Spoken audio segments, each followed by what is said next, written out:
Ahmed, it has been a joy working with you in writing your memoir, which is called Teatime in Mogadishu. Why has it been important for you for these memoirs to be written? It is testimony. It is my testimony, and the way as a follower of Christ. Many people of Somali and Muslims have a lot of misconception, misperception about what Christianity is all about. Ahmed, many of your Muslim friends and other Muslims as well will be reading these memoirs. What do you hope they hear when they read your story? I want my friends to hear that Christ is our peace. Both Muslims and Christians talk about peace. What is distinctive about the peace of Christ? The peace of Christ is not a peace that is forced.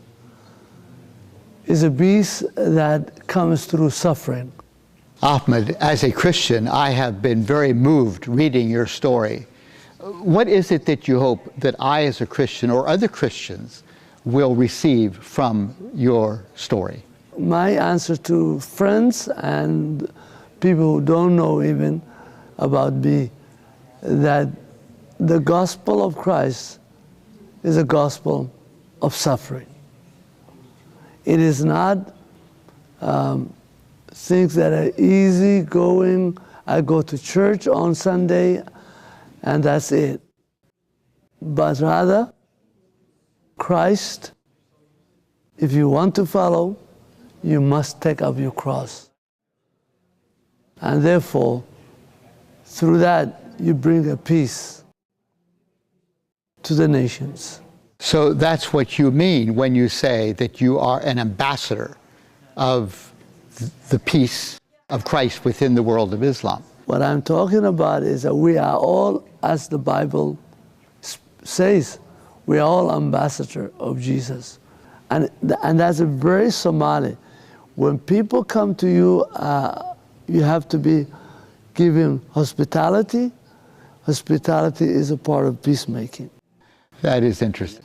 We say in the Somali, also we say, when you're building a house, we call them akal, a house. In the middle of the house, there's a wood that holds together the Somali house, nomad house, the tent. That's called udub. Jesus is the one that holds everything together. That message, I wanted that to come through also. Ahmed, thank you very much. I have been deeply stirred by your book. I have wept over some of those chapters, and I hope that this book will be a blessing to many others, as it has already been to me. Yeah, Thank you very much. And I hope the same thing, that it become a blessing to the people who read. Thank you.